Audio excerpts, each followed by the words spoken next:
So I want to pull apart the difference between resilience and grit. Okay. Grit is when you have passion and you're persevering towards some long-term goals. And it often applies in like highly competitive activities where there's like a single physical, mental, technical skill that you can cultivate through relentless practice. And in the United States, that we hear a lot about grit in education, saying that school children need to have more grit, right? Especially poor and under-resourced kids, right? But there's been some pushback that this is disproportionately applied because we're only seeing, often kids that are under-resourced telling them they need to have more grit, right? When they are, it sort of lets the system off the hook. And so grit is a psychological determinant of individual resilience, but there's no element of bouncing back or recovery. It's just forward pushing. So it is not exactly the same. Okay. Right. So it's this sense, it's perseverance that's missing the elements of bouncing back. Then when we look at recovery, here, recovery is a process of being affected by adversity and returning to baseline. And if you consider resilience a process, then yeah, recovery could be the same. But what if resilience is a trait or an outcome? And many of you said in the chat, it's all three, right?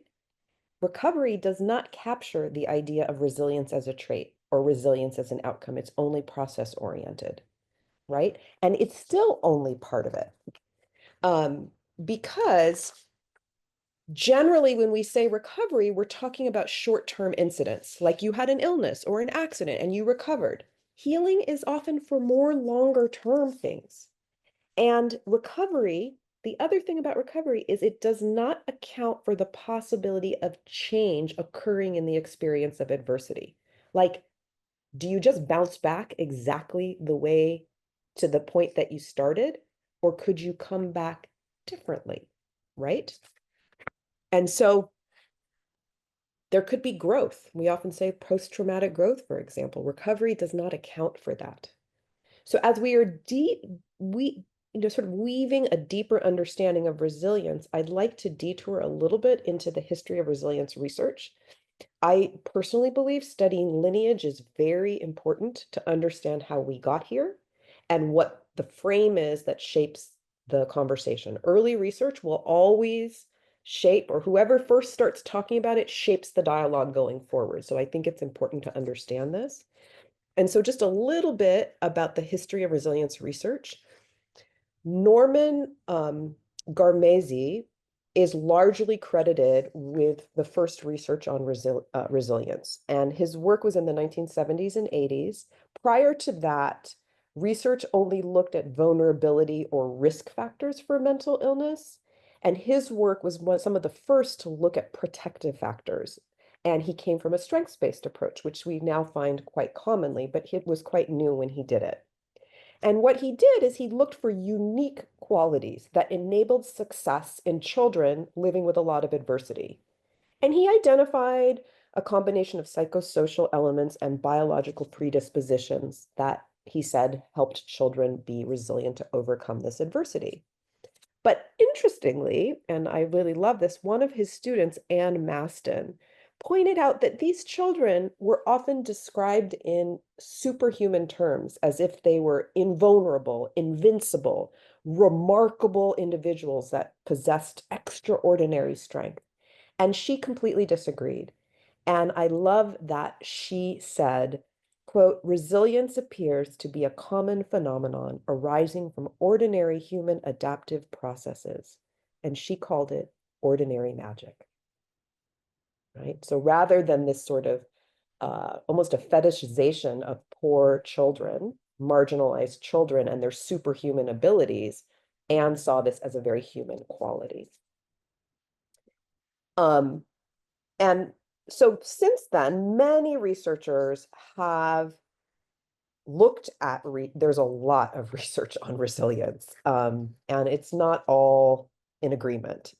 So I'm just summarizing I mean, I teach a a certification program called the Resilience Toolkit, where we cover this over a period of 4 to 5 months. So this is just a little bit here. And so many researchers have explored further and generated quite a long list of factors that influence resilience. These are what we would call resilience determinants. And what I'm going to just detail a few that are important drivers of resilience. And I'm giving you this background before we do some practical application. And you'll see this thread through in the practical application.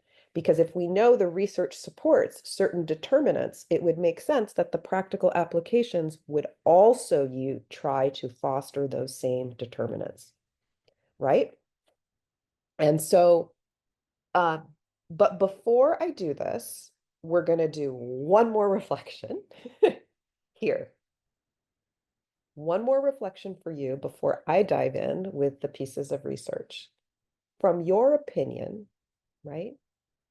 From your area of expertise, from your lived experience, from your education, from your perspective, what do you see are the most important determinants or drivers of resilience? So once more, maybe we can get a little sound here. And we're going to do, let's just do a little reflection for a couple of minutes. We'll do a new, you all liked Kokoroko, we'll do a new song from them. How about this? We'll do a different song. There it is. I did it. All right, y'all. So what are some of the determinants? What are some of the determinants? Danielle and then Ziad. What are some of the determinants that you see for resilience? Yeah, so I definitely think there are a few, but the one that came to mind, the first one was actually, let me go ahead. I'm realizing I don't have my camera on. So the first one, the main one was for someone to bear witness to what happened. And I think that sometimes that can be someone else or a community, but I also think it could be parts of ourselves bearing witness to what happened. And that, at least for me in my own experience, that has played a role in what I perceive to be my own form of resilience, is that I had community there to bear witness to what happened. I had maybe someone else, my therapist, someone else there to bear witness to what happened. And then also parts of myself bearing witness to what happened. So my older self looking at younger parts of myself and just saying, I saw what happened. I bared witness to it. Beautiful. So connection, right? Connection. Amen. Thank you, Danielle. Thank you. Ziad, what determinants did you come up with? I kind of want to build up what Danielle said. Connection is one, but I believe like the very, very root of resilience is a faith. And faith isn't, people are quick to discard what faith is, because they just associate it with religion or spirituality. But I think faith in the notion that this is all the law of nature, this is nature's order, and we are part of nature and the order that it provides. And every step that we take and every task that we face is a byproduct of that nature, and you just have to tread it slowly, and that's it. Beautiful, beautiful. Faith. Both you and Danielle will find out you are exactly right. Thank you, Ziad. Thank you so much. I see Yun Yung Claire has in the chat the fact that they have a community they serve, love, or community that serves and loves them. So again, community, connection. Yara is putting here a sense of meaning. A lot of folks being heard, faith. So I'm hearing a lot of resonance with what Ziad said, what Danielle said. And let's take one more. Shaka.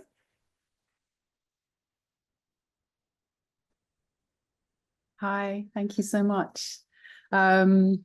Yeah, I think I'm just kind of tailing on to what Ziad said, really, which was just when we have a context, an understanding for our experience in life, whether we get that through, religion, philosophy, ancestry, family, like, but just having a context that I guess adversity is a part of life. It is part of our experience of life. And then that can help us have a context for the difficult experiences that we're having.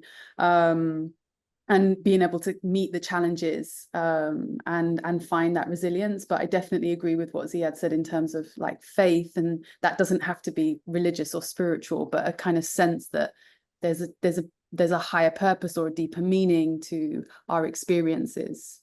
Beautiful. Making meaning, right? We're Yeah. also correct. And I'm going to highlight this. So all three of you, connection, faith, and making meaning.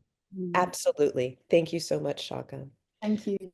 All right, folks. So yes, to all three of those and so many things that are said in the chat.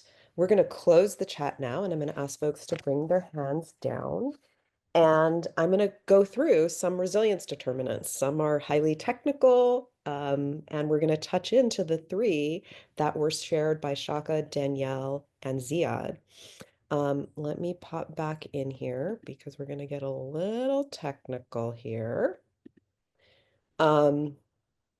Oops, might help if I share the screen before I go into screen share. Y'all, there's a lot of buttons. Thank you. All right. So first, I'd like to talk about epigenetics. And so epigenetics is often confused with genetics. I want to clarify, some of you might know exactly the difference, but many people do not. And so I'd like to clarify the difference here. Genes are what you're born with. For example, I like to use maybe, let's say, a cookbook. If you had a cookbook full of recipes, that would be your genes. And you're born, every one of us is born with a cookbook, right? And from that cookbook, our body cells, every single cell has the cookbook and all of the recipes, and the cells will make the products, right? Which are basically proteins that form our body, right? That's what genes are. And we're all born with them. They don't change unless we've had some mutations, like you were exposed to radiation or something and you had mutations.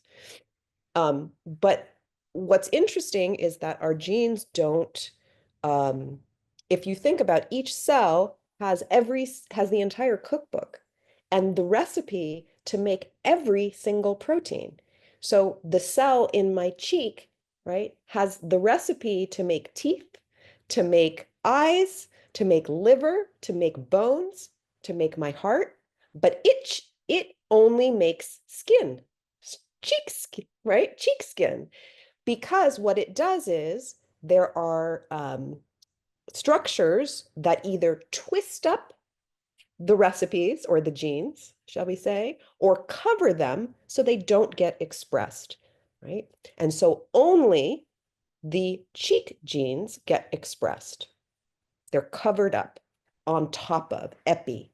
So epigenetic, epi means on top.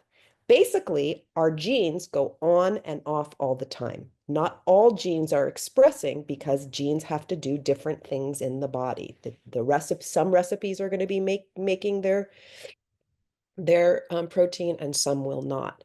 And so everything in our lives, what we eat, what we're exposed to, trauma, protective factors, affects which genes are on and which genes are off. So it doesn't change the cookbook. The cookbook is the same, but it can silence recipes or turn recipes on. And where it in particularly I want to point to is around trauma, right? Is cortisol is one of our stress hormones.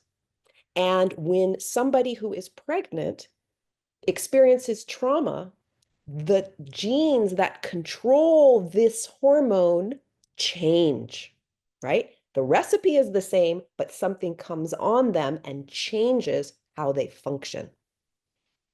So it's not permanent, it's temporary, but it can be inherited. So we see the children of the Rwandan genocide survivors show changes in their cortisol dynamics that prepare them essentially to have a more reactive stress response, because during pregnancy, what did they experience? right? In pregnancy, they're pregnant, right? The pregnant parent was experiencing war. So there was epigenetic changes on the stress genes, the stress recipes, shall we say? And that causes the person to be more alert, more hypervigilant. And that is inheritable, but it's not permanent, right? So is this making sense? So if your parent, when they were pregnant with you, experienced trauma, you can have this same impact on your resilience. Okay. So, and it is associated with increased risk of PTSD in the offspring of the children because, so there's decreased resilience because of this. Neurobiologically, it's highly complex, way more than we can talk about in this short session. I just want to bring out vagal tone because, I mean, really, we're talking about neural circuits related to fear and reward and learning and social connection and emotional regulation, a lot of uh, neurobiology, but I just want to highlight vagal tone. Vagal tone is a measure of parasympathetic control of the heart, right? And so there's many things. There's all the Apple Watches now that measure heart rate variability. That's what it's measuring, your vagal tone. The higher the number, the better. And what it means is that your heart rate slightly changes with each breath. And that is a good sign. So when we have higher vagal tone, we have more resilience. We recover from stress faster. But we actually don't know if the protective factor of high vagal tone is a cause of greater resilience or a consequence of resilience. We're unsure of chicken or egg, right?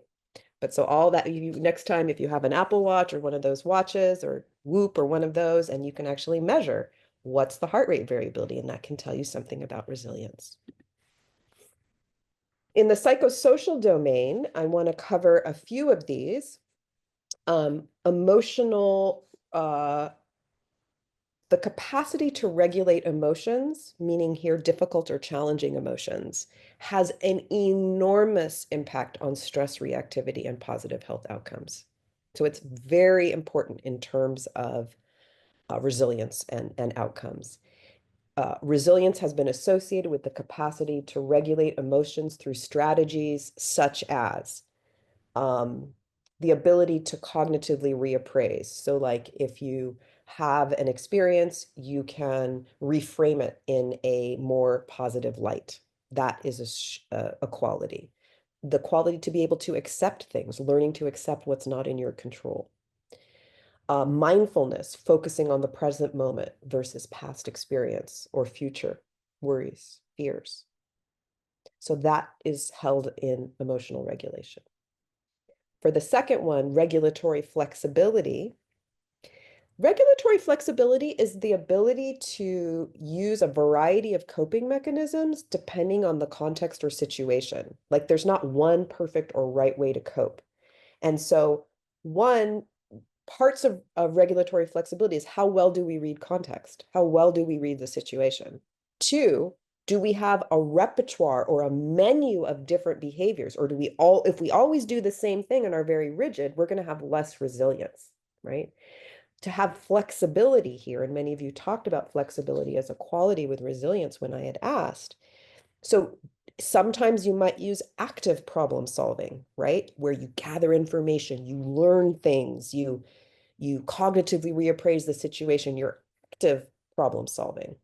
But sometimes passive problem solving, avoiding or withdrawing, diverting or distracting can be an appropriate response and a resilient move. So they're not bad or good. There is evidence that favors greater resilience with active problem solving, but sometimes problems are out of our control. And no matter how active you are, you can't, so if you're real rigid about that, that is a problem. So having more regulatory flexibility is going to bring in more resilience. And the ability to regroup. Regulatory flexibility is like, okay, that didn't work. Okay, let me regroup. What can I do now? Again, look at the flexibility with that.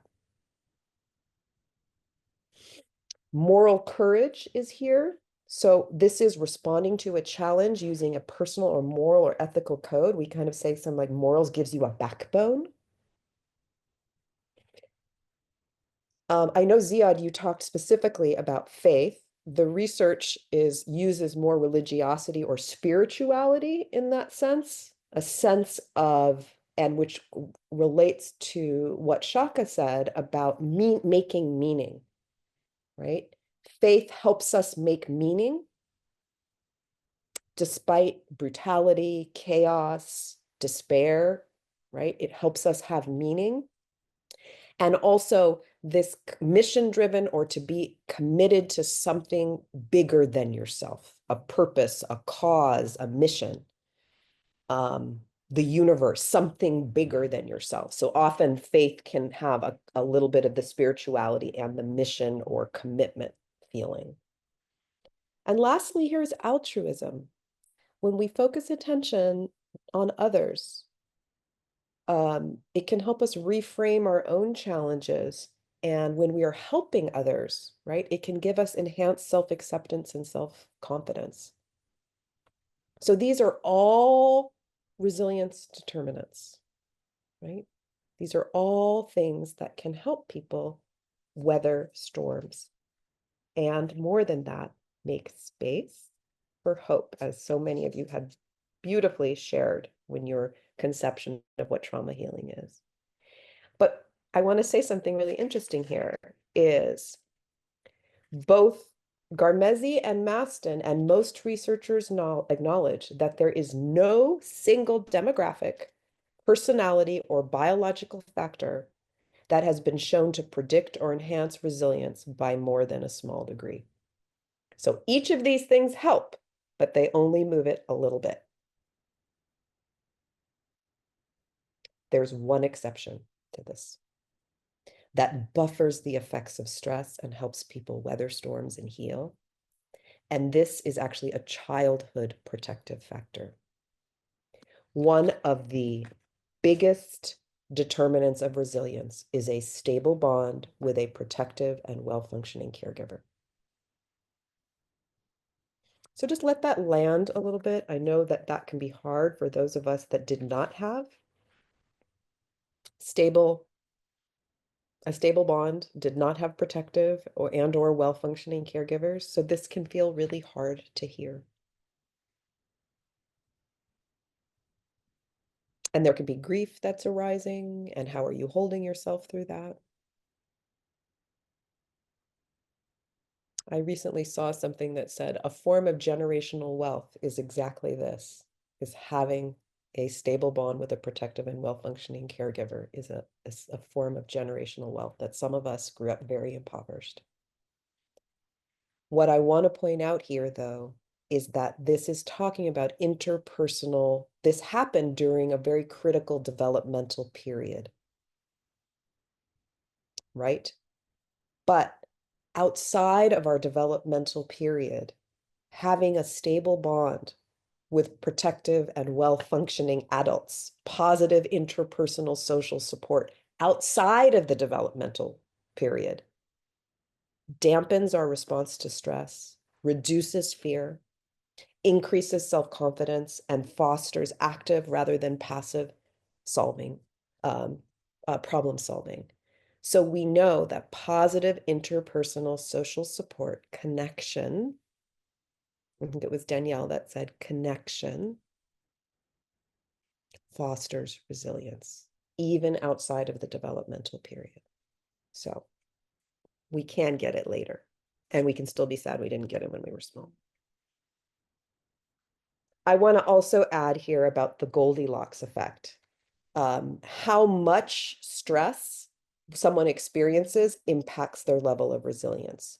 Both low and high levels of stress will impair behavior.